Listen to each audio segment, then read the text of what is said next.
Hello, Connie. How are you today? Wonderful, Jerry. Good to see you. I And understand. welcome to our viewers. If you're first time with us, we're thrilled you're here. If you're returning, welcome back. Yes, welcome to Roadmap to Retirement, our video series. And we had a little hiatus there. Connie was off for a week with fighting the COVID fight, and glad that you're back and in good order. I'm excited Great. to get together. Yes, I'm excited to And be here too. yeah, Absolutely. and what are we going to talk about today? Well, up on the agenda for today, Jerry, is life care planning. And I think we have mutually decided that that probably is a good first step for our folks that are on the precipice or edge of retirement planning, making sure they have those life care planning steps in order. From my end of things, it's some legal documents. And I think from your end of things, it's probably checking up and just making sure things are fine tuned. But that's what's on our agenda for today. Sure. Well, what is life care planning and why is it important, Connie? Well, in the legal world, a lot of my colleagues will call it disability planning, but I really prefer to call it life care planning, Jerry, because here's the thing is it's creating documents that are going to help you navigate a time that you might not be able to make decisions for yourself if you become incompetent, incapacitated, and business has to carry on or your healthcare has to carry on.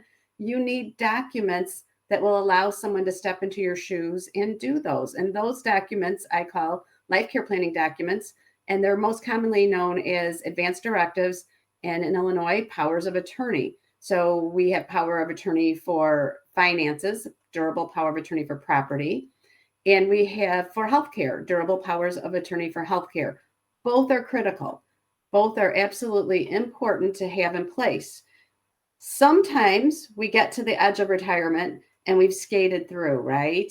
We've skated through and we didn't have powers of attorney and it worked out okay because we stayed competent. As we continue to age, though, the odds are that rolling the dice is going to be pretty risky. So that's what I'm talking about from the legal side of things. How about you, Jerry? What are you helping folks with as they face this first road step? You know, a good legal and legal protections are very important. I guess we deal with the aftermath more than anything. Um, when I say aftermath, not having a power of attorney or a directive, um, and someone is slightly impaired. We had one client that was in an automobile accident and had suffered a traumatic brain injury. And who's speaking for that person, and who's fostering for fostering for that person? Um, it was a very unusual situation, and I had to go through the process of getting someone to speak and provide on his behalf because he didn't have other folks to take care of him. As an agent, I'm powerless to induce the carrier to do anything. It's not legally possible. So through life, you'll find that there's some things that happen. Um, the other issue is with college kids that go away to school and something happens to them while they're at school. They can't just have mom and dad do things. Now they got to have a power, if I understand it right, to help with their medical issues. So, we have policies, but without the proper legal instruments to direct us how to use them, um, it's like a rudderless ship. Exactly. And I think if I can, I'll get on my little soapbox for a minute because you kind of dovetailed into that generational planning concept. And in that regard, I know we're focusing on retirement here, but you're exactly right that once a child turns age 18, if they were to become incapacitated, an accident, an illness, or just going away from college and being really sick and needing mom or dad to help, they're legal adults. And so for someone to be able to talk for them and step into their shoes for healthcare decisions or financial paying bills and whatnot, they need powers of attorney as well. So, I was so passionate about that generational concept that Sure. when my son was my first child that turned 18, I did a little pizza power of attorney planning party for him and his friends' parents so they could really understand how important that is. Sure. So yeah, so our focus is okay, you're on the edge of retirement. But you are right. It's really that generational planning concept that once they become adults, any of us, if we're competent, do powers of attorney. Absolutely. Yeah. The path that we navigate, I guess you try to prepare. I mean, we try to prepare our clients. I don't think people that are growing up think about this stuff, and it's till someone kind of hits them over the head with a 2x4 that they discover that they have to work on this. And I think it's most common that folks that are approaching retirement or are in retirement that start thinking about this, and maybe a little bit too late. Why is that preparation important, and what can you do if you don't have a plan? Oh, excellent question.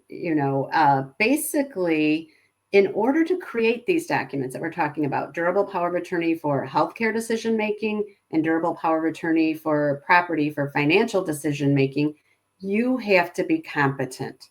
So your question is exactly correct. What can we do if we've, reached retirement and we didn't do life care planning, and now we're not competent and we can't create that power of attorney for healthcare or that power of attorney for property and say who we want to step into our shoes and who we want to be a backup to them if they can't do it, and give them all those directions of our express wishes, what we want them to do for us. Well, here's the thing. Again, I'll bring my kids into this because there's a phrase they like to use around our house. It's called risky bisky. Well, failing to do powers of attorney while you're competent is risky bisky, because if you don't have them and now you're not competent, your family or someone else is probably going to end up going to guardianship court and petitioning for a guardian to be appointed in order to make decisions for you. So think about it. You've got a client, Jerry, at your office who is not competent, and there's some decisions that need to be made with their insurance policies or investments or whatnot. And you're like, I can't deal with them. And there's no power of attorney on file. And a child saying, well, mom or dad, this is what they want. And you're like, our legal department tells us you can't make the decisions. And so that child or someone else is going to have to go to court, which is stressful. It's expensive.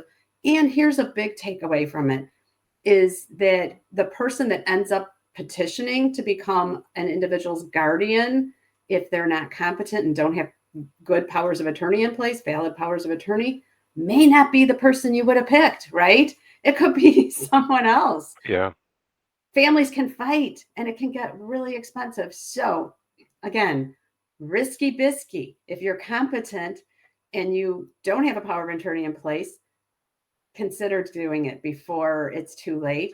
And even if you have one, review it. Make sure it's appropriate as you go into those retirement years. Yeah, that's what we see here. Some very unhappy folks when they have to go into guardianship. Obviously, some people pass on and without proper planning and executors appointed, not one that they elected. And I've seen an awful lot of familial stress in these situations just because of the question mark. I think father would like it this way. No, I think he wants it that way. And there's a number of things that can be done that really are not that difficult looking ahead on the insurance side. And I'm sure the same is true on the will, the estates, the powers, that sort of thing. Oh, absolutely. And I think, Jerry, that is a perfect topic for our next video is, okay, so now you've taken care of that life care planning piece. You're very much alive. What happens if you can't make decisions? We hope that your life care planning piece was a giant waste of time, because we want everyone to stay competent till their absolute last breath and never need those powers of attorney, right? Correct. But they're there just in case. Insurance, right? Sure. But that's a nice segue. I think you're right. Okay, so now you've taken care of your life care planning piece. What happens when you're no longer alive? Do you have things all in order? Do you have, if your plan is dependent on life insurance funding certain things for your family after you're gone, have you met with your life insurance agent, and is that all squared away? Do you need to make adjustments?